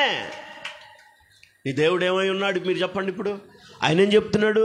నేను రాజుని అంటున్నాడు. ఆయన రాజు. కీర్తన గ్రంథంలో, పాత నిబంధనలో ఆయన సదాకాలం రాజు. చెప్పండి, ఆయన సదా. ఈ లోకంలో రాజ్యాలు 5-6 సంవత్సరాలు ఉంటాయి, అప్పుడు దాకా రాజులుగా ఉంటారు. దీర్ఘకాలం ఎవరు ఉండలేరు. కానీ ఆయన సదాకాలము రాజు. చెప్పండి, ఆయన సదాకాలం రాజు. ఆయన రాజ్యం సదాకాలం ఉంటుంది. వాక్య భాగం అక్కడే మీరు చదివారా? మీరు వాక్యం చదివారా? అక్కడ ఆయన రాజ్యాన్ని గురించి రాయబడిన మాటల్లో జాగ్రత్తగా మీరు చూడాలి. 11వ వచనం. ఆయన రాజ్య మహోన్నత ప్రభావమును, ఆయన బలమును నరులకు తెలియజేయుటకై. 12, నీ భక్తులు నీ రాజ్య ప్రభావమును గురించి చెప్పుకొందురు, నీ శౌర్యమును గురించి పలుకుదురు. నీ రాజ్యం 13వ వచనం. నీ రాజ్యము శాశ్వత రాజ్యము, నీ రాజ్య పాలన తరతరములు నిలుచును. చప్పట్లు కొట్టి అందరూ స్తోత్రం చెప్పండి. హల్లెలూయా. తర్వాత యోహాను సువార్త 18:36 చదవండి. యేసు, నా రాజ్యం, అవును నేను రాజునే, నాకు ఒక రాజ్యం ఉంది, కానీ నువ్వు అనుకున్నట్టు ఈ లోక రాజ్యం కాదు. నా రాజ్యం ఈ లోక సంబంధమైనదైతే నేను యూదులకు అప్పగింపబడకుండానట్లు నా సేవకులు పోరాడేవాళ్ళు, కానీ నా రాజ్యం ఇహ సంబంధమైనది కాదు. హల్లెలూయా. ఆయన రాజు, ఆయనకు రాజ్యం ఉంది. ఆ రాజ్యానికి మనం వారసులం. హల్లెలూయా. నా ప్రేమ ప్రేమ ప్రేమ, హల్లెలూయా ప్రేమ, నా ప్రేమ ఎవరికివ్వను, నా ప్రేమ ప్రేమ ప్రేమ. అమ్మా ఆగండి, ఉండకపోయారు అట్ట ఏడుపు ముఖం వేసుకొని మాత్రం ఉండొద్దు అసలు. నా ప్రేమ ప్రేమ ప్రేమ, హల్లెలూయా ప్రేమ, నా ప్రేమ ఎవరికివ్వను, నా ప్రేమ ప్రేమ ప్రేమ, హల్లెలూయా ప్రేమ, నా ప్రేమ ఎవరికివ్వను. నా రాజు వస్తున్నాడు, రాజ్యం తెస్తున్నాడు, నా రాజు వస్తున్నాడు, రాజ్యం తెస్తున్నాడు. నేరాణి నౌదునుగా, నేరాణి నౌదునుగా, రాజ్యం ఏలుదును, రాజ్యం ఏలుదును. నా ప్రేమ ప్రేమ ప్రేమ, హల్లెలూయా ప్రేమ, నా ప్రేమ ఎవరికివ్వను. నా రాజు వస్తున్నాడు, రాజ్యం తెస్తున్నాడు, నేను రాణినవుతా. ఏమవుతా చెప్పండి అమ్మ, నువ్వు రాణి అని చెప్పండి. రాణి అంటే ఈ రాణి కాదు, హల్లెలూయా. నేనే రాణి, దేవుని ప్రభు కుడిపార్శ్వాన కూర్చునే రాణి నేను, హల్లెలూయా. కొంతమంది ఒకసారి వాళ్ళ అత్తమ్మ అంటుంది, మా ఇంట్లో ఏమొచ్చి నాకు రాణి అయిపోయింది అంటది. ఈ రాణి ఏ రాణో, ఆ ఇంట్లో రాణి. కానీ మనం ప్రభు రాజ్యంలో ఆయన సరస్సును కూర్చునే రాణులుగా, ఆయన రాజ్యానికి వారసులంగా పిలువబడ్డ. ఆయనకు ఒక రాజ్యం ఉంది, ఆయన రాజు మొదట, ఆయనకు ఒక రాజ్యం ఉంది, ఆ రాజ్యానికి మనం వారసులం. ఆయన రాజ్యం ఎలాంటిదంటే శాశ్వత రాజ్యం. ఆయన రాజ్యం ఎలాంటిదంటే తరతరాలు ఉంటుంది. హల్లెలూయా. నా రాజ్యం యుగ సంబంధమైన రాజ్యం వంటిది, ఈ లోక సంబంధమైన రాజ్యం వంటిది కాదు. మన రాజ్యం, మన రాజు పరలోక సంబంధమైన రాజు, మన రాజ్యం పరలోక రాజ్యం. హల్లెలూయా చెప్పండి. పరలోక దేవుని రాజ్యం అని, పరలోక రాజ్యం అని ఉంటే అది ఇంకోటి ఇది ఇంకోటి అనుకోబాకండి. దేవుని రాజ్యం పరలోక రాజ్యం ఒక్కటే అనండి. దేవుని రాజ్యం పరలోక రాజ్యం. దేవుని రాజ్యం అని కొన్ని చోట్ల ఉంటుంది, పరలోక రాజ్యం అని కొన్ని చోట్ల ఉంటుంది. కానీ ఎక్కడ దేవుని రాజ్యం అని ఉన్నా, ఎక్కడ పరలోక రాజ్యం అని ఉన్నా ఒకటే అని గుర్తుపెట్టుకోండి. ఆ పరలోక రాజ్యాన్ని ప్రభు నీకు ఇవ్వటం కోసం నిన్ను రాజకుమార్తెగా, రాజకుమారుడిగా చేసుకున్నాడు. హల్లెలూయా చెప్పండి గట్టిగా, హల్లెలూయా. ఆయన రాజ్యాన్ని గురించి నేను ఇంకో 2 మాటలు చెప్తాను మీకు. దానియేలు గ్రంథం 2వ అధ్యాయం 44వ వచనం, 4వ అధ్యాయం 3వ వచనం. దానియేలు గ్రంథం 2వ అధ్యాయం 44వ వచనం. దానియేలు గ్రంథం 2:44. ఆ రాజుల కాలంలో పరలోకమందున్న దేవుడు ఒక రాజ్యాన్ని స్థాపిస్తాడు, దానికన్నటికీ నాశనము కలగదు. ఆ రాజ్యం దాన్ని పొందిన వారికి గాక మరెవ్వరికి చెందదు. హల్లెలూయా. పరలోక రాజ్యం పరలోకంలో ప్రభు స్థాపిస్తాడు. ఆ రాజ్యం పొందిన వారికి గాక మరెవరికి చెందదు. ఆ రాజ్యం నీకోసమే. మన రాజు ప్రభువుగా ఈ లోకానికి వచ్చి మన కోసం ప్రాణత్యాగం చేసి ఆ రాజ్యానికి మనల్ని వారసులుగా చేశాడు. పరలోక రాజ్యానికి మనల్ని వారసులుగా చేశాడు. అందుకే మనం మార్చుకున్నాం. అందుకే మన జీవితంలో మార్పు అవసరం. ప్రభు ప్రకటించింది అదే, యోహాను ప్రకటించింది అదే, అపోస్తలులు ప్రకటించింది అదే. పరలోక రాజ్యం సమీపమైంది కనుక మీరు మారు మనసు పొందండి. మారు మనసు పొందిన వాళ్ళు పరలోక రాజ్యానికి వారసులు. చప్పట్లు కొట్టి స్తోత్రం చెప్పండి. హల్లెలూయా. రక్షణ పొంది బాప్తిసం పొందిన వాళ్ళు పరలోక రాజ్యానికి వారసులు. నమ్మి బాప్తిసం పొందినవాడు రక్షింపబడును, నమ్మని వానికి శిక్ష. ఆయన రాజ్యానికి ఆయన రాజుగా ఉండగా, ఆయన రాజ్యం శాశ్వతమైంది ఉండగా, ఆయన రాజ్యం తరతరాలు ఉండేది, దానికి అన్నటికీ నాశనము కలగదు. దానియేలు గ్రంథం 4వ అధ్యాయం 3వ వచనం. ఆయన సూచక్రియలు 2:44 చదివావా? మరి చదివావా? మళ్ళీ చదువు. ఆ రాజుల కాలంలో పరలోకమందున దేవుడు 4:3 ఆయన సూచక్రియలు ఎంతో బ్రహ్మాండమైనవి, ఆయన అద్భుతములు ఎంతో ఘనమైనవి. చూడండి, ఆయన రాజ్యం శాశ్వత రాజ్యం, ఆయన ఆధిపత్యం తరతరములకు నిలుచుచున్నది. 2 చేతులెత్తి స్తోత్రం చెప్పండి. హల్లెలూయా. నా రాజు వస్తున్నాడు, రాజ్యం తెస్తున్నాడు. నా రాజు వస్తున్నాడు, రాజ్యం తెస్తున్నాడు. నేరాణి నౌదునుగా, నేరాణి నౌదునుగా, రాజ్యం నేలుదును, రాజ్యం నేలుదును. నా ప్రేమ ప్రేమ ప్రేమ, హల్లెలూయా ప్రేమ, నా ప్రేమ ఎవరికివ్వను, నా ప్రేమ ఎవరికివ్వను. హల్లెలూయా. ప్రభు రాబోతున్నాడు, రాజుగా రాబోతున్నాడు. ఆయన రాజ్యానికి నిన్ను తీసుకువెళ్ళడానికి రాబోతున్నాడు. నువ్వు సిద్ధపడ్డావా? ఒక మాట చెప్తాను చివరిగా.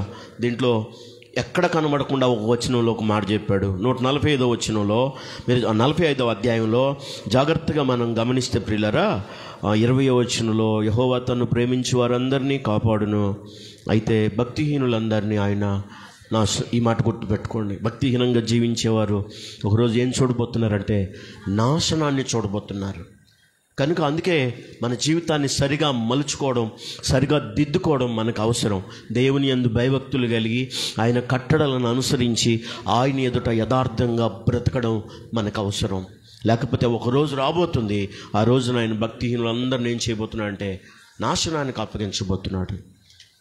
ఆ నాశనాన్ని మనం పొందకుండా ఉండినట్లు, ఆయన రాజ్యానికి వారసులం కాకుండానట్లు, వారసులం అగునట్లుగా, ఆయన రాజ్యాన్ని స్వతంత్రించుకునే వారంగా ఉండునట్లుగా మనం దేవుని సన్నిధిలో ఆయనకి ఇష్టమైన జీవితం చేయాల్సిన వారమై ఉన్నాం.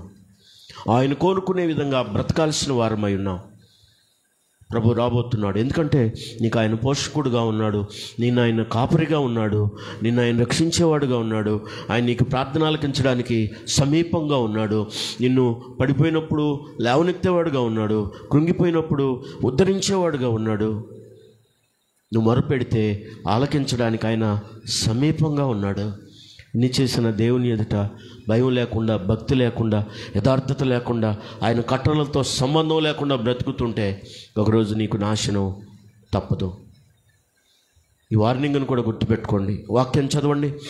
ఎక్కడ మీకు ఈ వచనం ఇలాంటి మాట కనబడదు ఈ అధ్యాయంలో, కానీ ఈ వచనంలో మాత్రం ఖచ్చితంగా రాయబడింది. 20వ వచనం, యెహోవా తనను ప్రేమించే వారందరినీ అనండి, తనను ప్రేమించేవారు ఎవరున్నారు వారందరిని దేవుడు కాపాడతాడట.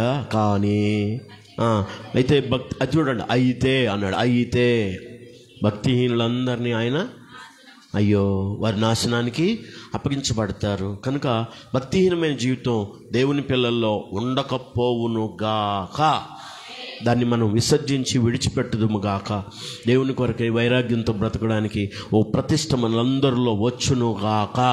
తల్లవంచండి, ప్రార్థన చేసుకుందాం. ప్రేమగల తండ్రి, వందనాలు, స్తోత్రాలు. విన్న నీ మాటలు హృదయాల్లో నీరు కట్టి ఫలింపచేయండి. ఏ మాట నిష్ప్రయోజనం కాకుండా, విని విడిచిపెట్టకుండా హృదయాల్లో భద్రపరుచుకొని వాక్యానుసారంగా జీవించడానికి సహాయం చేయండి. చిన్నపిల్లలు ఉన్నారు, యవనస్తులు ఉన్నారు, మధ్య వయస్కులు ఉన్నారు, వృద్ధులు, పెద్దలు ఉన్నారు, అందరూ ఉన్నారు.